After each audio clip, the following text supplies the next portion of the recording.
So let us continue with the another example of accounting equation, question number 4. What will be the effect of the following on the accounting equation?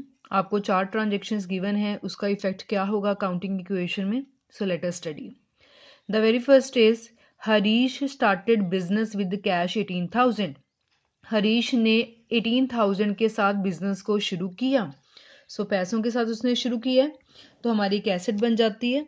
सो मैंने लिख लिया 18,000 के साथ business को शुरू किया गया, और जो भी हम बिजनेस के स्टार्टिंग में लगाते हैं वो हमारे लिए क्या होती है? Capital.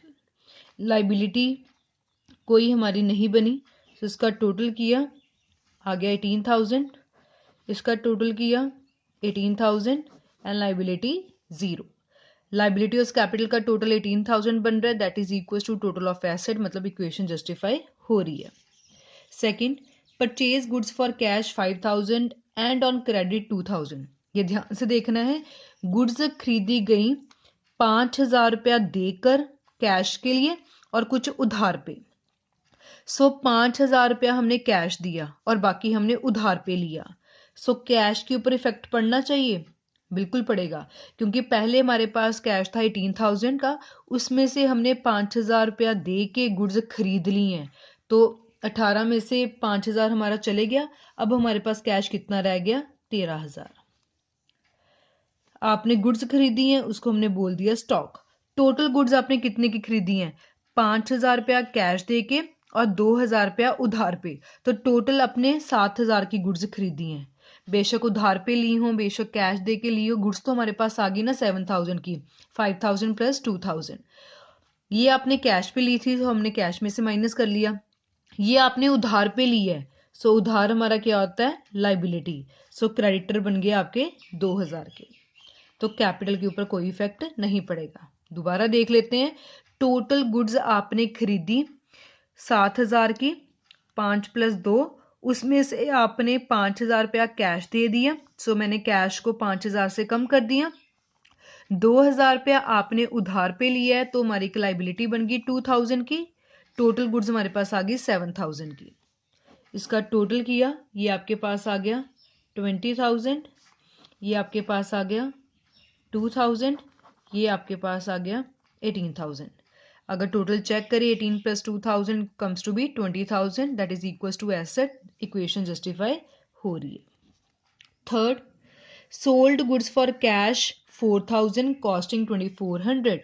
Sold goods for cash, पैसों के बदले में गुड्स को बेचा गया है. जो गुड्स कंपनी को 2,400 की पड़ती थी, कंपनी ने इसको 4,000 कैश पे बेचा है. सो कैश के ऊपर इफेक्ट पड़ेगा, बिल्कुल पड़ेगा, क्योंकि अल्टीमेटली हमारे पास 4,000 रुपया आ गया ना. सो पहले कैश था 13,000 का, 4,000 रुपया और आ गया, हमारे पास कितना हो गया? 17,000. स्टॉक के ऊपर इफेक्ट पड़ेगा, बिल्कुल पड़ेगा.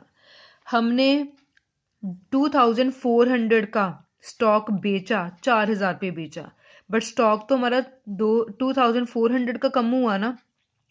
आप ऐसे समझे जैसे बिजनेसमैन है या शॉपकीपर है, शॉप के अंदर गया, 2,400 का गुड्स उठा के लाया और बाहर लाके उसने 4,000 का बेच दिया. वो कम में बेचे, ज्यादा में बेचे, उसकी मर्जी, बट अल्टीमेटली हमारा अंदर से हम कितना स्टॉक लेकर आए हैं? 2,400 का. तो हमारा स्टॉक किससे कम होगा? 2,400 से. सो पहले स्टॉक था हमारे पास 7,000 का, इसमें से 2,400 हमने माइनस कर लिया. अब हमारे पास स्टॉक कितना आ गया? 4,600. क्रेडिटर के बारे में कुछ नहीं बोला गया, जिसके बारे में कुछ नहीं बोला उसको सेम रख लिया. देन कैपिटल, अब आप जो है 2,400 का स्टॉक 4,000 में बेच रहे हैं, तो कंपनी को इससे फायदा होगा कि लॉस होगा? तो कंपनी को इससे क्या होगा? फायदा होगा. कितना फायदा हो गया? 1,600 का. सो हमने देख लिया 4,000 में से 2,400 माइनस किया, 1,600 का कंपनी को प्रॉफिट हो गया, क्योंकि 2,400 की गुड्स कितने में बेची गई है? 4,000 में. अब इसको टोटल कर लिया, ये आ गया 19,600. इसका टोटल किया 2,000, इसका किया 21,600. लाइबिलिटीज और कैपिटल को प्लस किया, that is equal to total of asset, that is 21,600. Equation justify हो रही है। Then it is fourth transaction, rent paid 1000 and rent outstanding 200। अब रेंट हमने दिया है कुछ पैसे देकर, पेड है ना, तो मतलब आपने 1000 का कैश दे दिया, बट अभी तक आपका 200 और भी पेंडिंग है, मतलब टोटल रेंट होगा आपका 1200 का। उसमें से 1000 आपने कैश दे दिया, बाकी 200 स्टिल पेंडिंग है। सो 1000 कैश दिया, ये पे कर चुके हो, कैश के ऊपर इफेक्ट आना चाहिए, बिल्कुल आएगा। सो पहले कैश था 17,000 का, 1000 हम दे चुके हैं, अब हमारा कैश हो गया 16,000 का। स्टॉक के बारे में हमें कुछ नहीं कहा गया, जिसके बारे में कुछ नहीं कहा उसको हमने सेम लिख लिया। क्रेडिटर के बारे में कुछ नहीं बोला गया, उसको भी हमने सेम लिख लिया। रेंट अभी तक आपका आउटस्टैंडिंग है, वो भी कितनी अमाउंट का, सिर्फ 200 अमाउंट का, सो हमने लिख लिया रेंट आउटस्टैंडिंग 200। क्लियर। 1000 आप कैश में दे चुके हो रेंट, सो रेंट को मैंने कैश 1000 कम कर दिया। 200 पेंडिंग है, अभी भी पेंडिंग है, तो 200 मैंने यहाँ पेंडिंग कर दिया, आउटस्टैंडिंग लाइबिलिटी क्रिएट कर लिया। एक बात ध्यान रखना, मैंने यहाँ रेंट नहीं लिखना, क्योंकि रेंट मेरे लिए खर्चा है, यहाँ मैं सिर्फ एसेट्स लिखती हूँ। अब मेरी कैपिटल थी 19,600, इसमें से मैं 1000 का जो रेंट है वो दे चुकी हूँ, जो दे चुकी हूँ उससे मेरी कैपिटल जो है वो कम हो जाएगी, सो वो वाली मैंने माइनस कर ली।